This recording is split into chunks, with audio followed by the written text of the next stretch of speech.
6 mois après l'élaboration et la mise en place des cadres communs de résultats en alimentation, santé et nutrition des 11 communes couvertes par le projet Cascade dans le Nord Bénin, plusieurs acteurs sectoriels se sont réunis afin d'apprécier les progrès réalisés, actualiser les données et renforcer la coordination autour de la sécurité alimentaire et nutritionnelle. Organisée avec l'appui de l'Association nationale des communes du Bénin, cette rencontre s'est tenue du 2 au 4 décembre 2025 dans la commune de Ndali.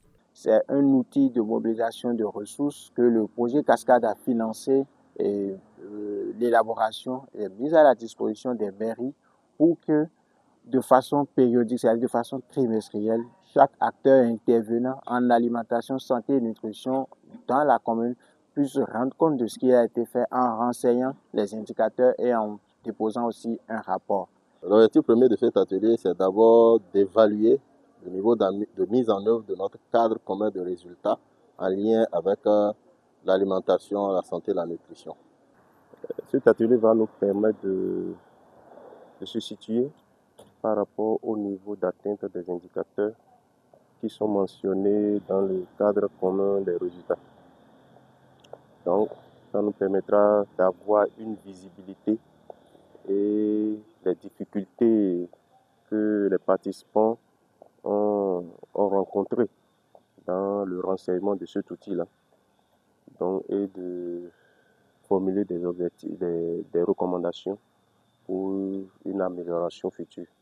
Durant 3 jours, médecins-chefs responsables aux hygiènes, assainissement des mairies, chefs de cellules ATDA, chefs de circonscription scolaire et autres acteurs techniques ont échangé autour des avancées significatives, mais aussi des défis à relever. Ce que je retiens globalement du projet Cascade, c'est que nous avons de l'accompagnement dans l'accomplissement de nos tâches régaliennes en ce qui concerne la nutrition et l'alimentation des enfants.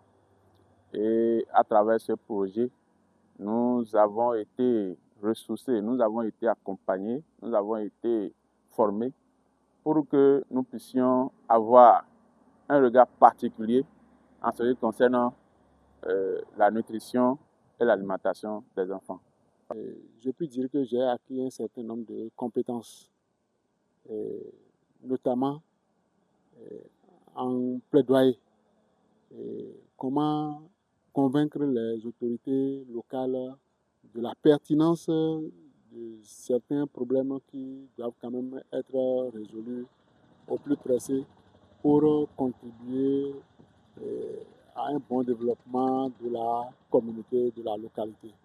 Cet atelier est très pertinent dans la mesure où ça nous a permis de voir ce que nous nous mirer pour voir ce qui a été fait et essayer quand même de voir quels sont les boulots d'étranglement qui sont autour et quelles sont les perspectives que nous allons prendre pour l'année prochaine. À l'issue des travaux, des ajustements et mises à jour ont été proposés. Après cette étape, il faut reconnaître qu'une fois retournés dans les différentes communes, les différents acteurs vont continuer par renseigner cet outil et de façon périodique, de façon trimestrielle, les rendez-vous, les rencontres, les sessions de cadre de concertation doivent être effectuées pour que de façon périodique, de façon régulière, ces outils soient renseignés. Ça nous permet d'avoir une situation claire de la situation nutritionnelle de la commune. En définitive, il ressort que les CCR permettent aujourd'hui de mesurer plus finement les progrès réalisés en matière de sécurité alimentaire et nutritionnelle au niveau local. Un pas important pour renforcer la gouvernance locale et accélérer la synergie des acteurs intervenant dans l'alimentation, la santé et la nutrition est ainsi franchi.